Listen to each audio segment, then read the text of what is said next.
బిస్మిల్లాహిర్రహమానిర్రహీం. బుఖారీ షరీఫ్ సంపుటి 7 పుస్తకం 66 అకీకా జనన సందర్భంలో చేసే బలి.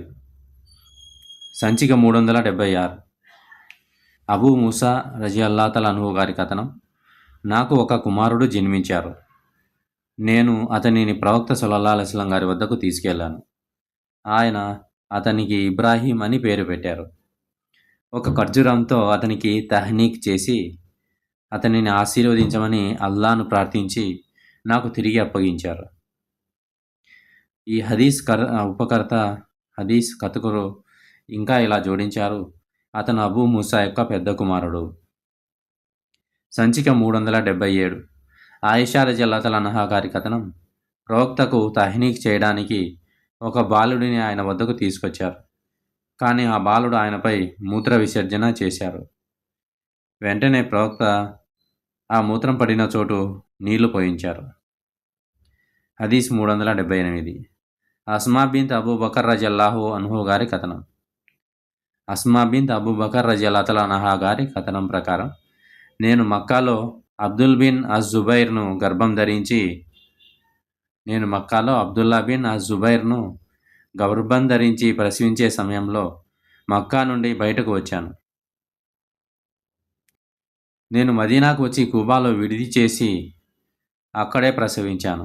ఆ తర్వాత నేను ఆ బిడ్డను అల్లా ప్రవక్త వద్దకు తీసుకొచ్చి ఆయన ఒడిలో పడుకోబెట్టాను. ఆయన ఒక ఖర్జూర పండును అడిగి దానిని నమిలి తన లాలాజానాన్ని ఆ బిడ్డ నోటిలో వేశారు. కాబట్టి దాని కడుపులో ప్రవేశించిన మొదటి పదార్థం అల్లా ప్రవక్త యొక్క లాలాజలం. ఆ తర్వాత ఆయన ఆ ఖర్జూర పండుతో దానికి తహ్నీక్ చేసి దానిని ఆశీర్వదించమని అల్లాను ప్రార్థించారు. ఇస్లామీయ యుగంలో జన్మించిన మొదటి బిడ్డ అది. అందువల్ల దాని జననంతో వారు ముస్లింలు చాలా సంతోషించారు.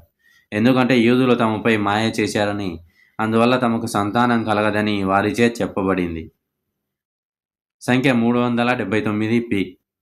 అనస్ బిన్ మాలిక్ రజియల్లాహు అన్హు గారి కథనం.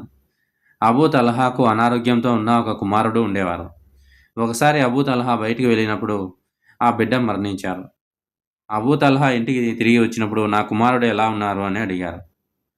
అతని భార్య ఉమ్మే సులైం, వాడు ఇంతకు ముందెన్నడూ లేనంత ప్రశాంతంగా ఉన్నాడు అని జవాబిచ్చింది. తర్వాత ఆమె అతని కోసం రాత్రి భోజనం తీసుకొచ్చింది. అతను భోజనం చేసి ఆమెతో పాటు నిద్రపోయాడు.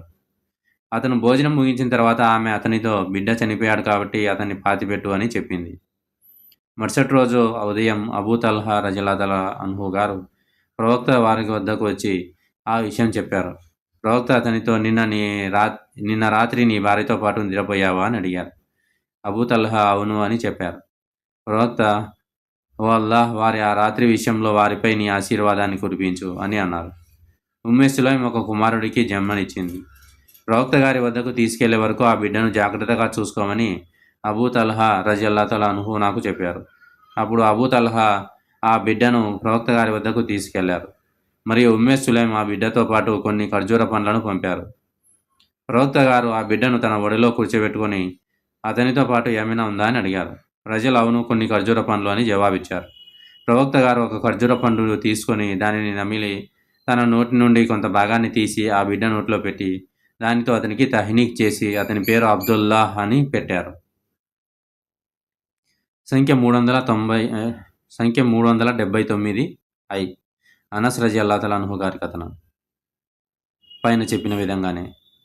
సంఖ్య 380 సల్మాన్ బిన్ ఆమిర్ అద్దబ్బీ గారి కథనం ప్రకారం, అల్లా ప్రవక్త ఇలా చెప్పగా నేను విన్నాను, అకీకా శిశువు పుట్టిన బాలుడి కోసం అర్పించాలి. అకీకా శిశువు పుట్టిన బాలుడి కోసం అర్పించాలి. కాబట్టి అతని కోసం ఒక జంతువును వధించి అతని బాధ నుండి విముక్తి కలిగించండి. గమనిక. ఫతే బారీలో ఉదహరించిన ప్రకారం సహీహ్ అత్ తిర్మిజీలో చెప్పబడిన హదీస్తో అధిక శాతం మత పండితులు ఏకీభవిస్తారు. ఆ హదీస్ ప్రకారం ప్రవక్తను అకీకా గురించి అడిగినప్పుడు ఆయన ఒక బాలునికి 2 గొర్రెలను, ఒక బాలికకు 1 గొర్రెను ఇవ్వమని ఆజ్ఞాపించారు. మరియు అదే ఆయన సున్నత్. సంఖ్య 381 హబీబ్ బిన్ అష్ షహీద్ గారి కథనం. అకీకా కథనాన్ని ఎవరి నుండి విన్నారో అల్ హసన్ను అడగమని ఇబ్నె సిరీన్ రజియల్లాహు అన్హు నాకు చెప్పారు. నేను ఆయనను అడిగాను. దానికి ఆయన సమురా బిన్ జుందుబ్ రజియల్లాహు అన్హు నుండి అని చెప్పారు.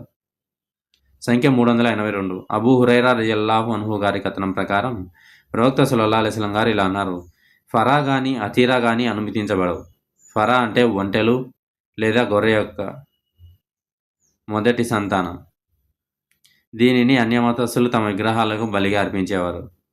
మరియు అల్ అతీరా అనగా రజబ్ మాసంలో వధించబడవలసిన ఒక గొర్రె. సంఖ్య 383. అబూ హురైరా రజియల్లాహు అన్హు గారి కథనం ప్రకారం ప్రవక్త గారు ఇలా అన్నారు: ఫరా కానీ అతీరా కానీ అనుమతించబడవు. ఫరా అంటే ఒంటె లేదా గొర్రెల యొక్క మొదటి సంతానం.